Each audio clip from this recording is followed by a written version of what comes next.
Salut tout le monde, c'est Kota et on est parti pour une nouvelle vidéo sur la pré-saison 7 et cette fois-ci c'est le rework de Talon. On a tout d'abord un nouveau passif qui ne marche que sur les champions, les monstres épiques, donc Baron, Dragon, Herald.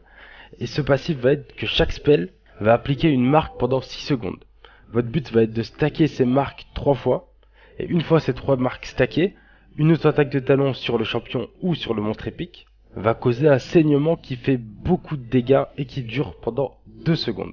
Voilà une petite démonstration, donc on arrive devant Yorick, on met un Q-spell, donc là vous allez voir c'est le dash, le Z, aller, retour, donc on est à 3 stacks, il y a le triangle autour de Yorick, donc c'est à dire que si je l'auto-attaque, j'ai les stacks, hop, il y a le saignement qui arrive, donc il y a 83 dégâts bruts et des dégâts d'AD, donc on avait au début dans le passif, donc voilà, vous mettez vos 3 stacks avec les spells, et c'est bon, vous avez assez de stacks pour faire proquer le saignement.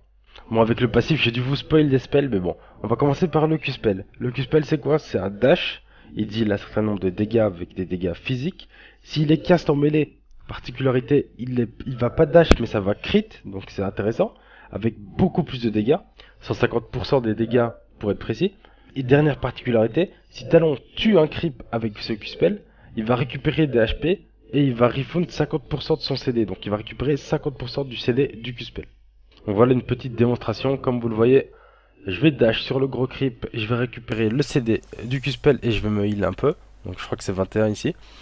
Je vais redash, donc là il faut des push, hein. Tac, c'est un peu comme une Irelia, donc vous récupérez une Irelia, vous avez un reset, mais ici vous récupérez une partie du CD. Donc là hop, au corps à corps ça marche aussi, hein. On récupère aussi le CD, là il est un peu plus loin donc je pourrais pas l'avoir. Hop, ici on va dash sur celui-là.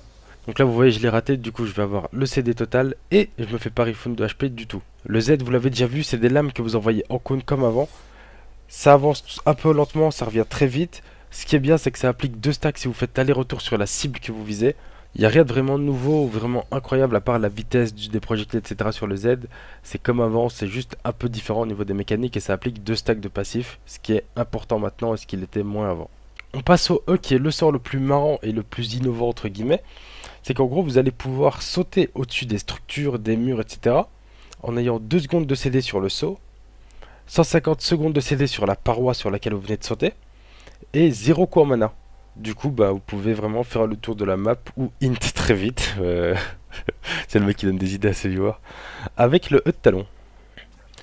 Une chose à savoir c'est que la vitesse de saut, donc hop on fait des galipettes comme ça, là on se croit dans Assassin's Creed. La vitesse de jump au-dessus des parois dépend de votre movement speed. Donc plus elle est importante, plus vous allez faire le saut très vite. Vous pouvez sauter sur tout, donc vraiment les Drake, les tours, les inhibiteurs, le Nexus, les Drake, pourquoi j'ai des Drake? Non, pas les Drake, les murs des Drake, enfin bref. À peu près tous les murs passent. Donc là je vais vous montrer la plupart des murs là que... Enfin j'ai testé à peu près tous les murs de la map. Il y a juste un seul mur où ça bloque. Et dans certaines situations vous n'allez pas faire le saut adéquat. Donc là vous voyez il est énorme ce mur, hein, j'arrive à le passer. Par contre celui-là c'est le seul où ça a vraiment bloqué. Vous voyez ça a cancel. Mais bon faut pas abuser, hein. Le mec c'est pas non plus Tarzan. Après j'ai testé vite fait avec un peu plus de movement speed. Juste pour vous montrer un peu ce que ça donne.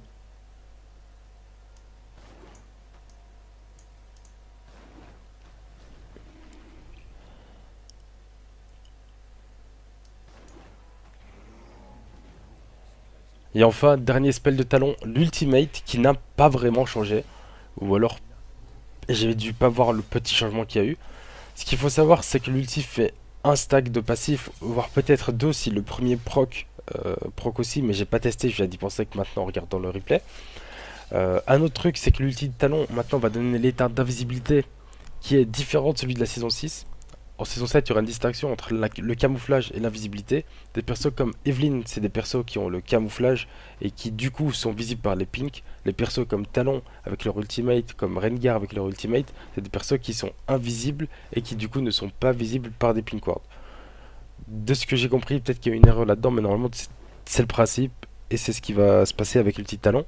Donc voilà, hormis le fait que l'ulti donne 1 à 2 stacks à vérifier, et le fait qu'il y ait l'invisibilité, il n'y a rien de vraiment important sur l'ulti, il donne toujours de la move speed et voilà.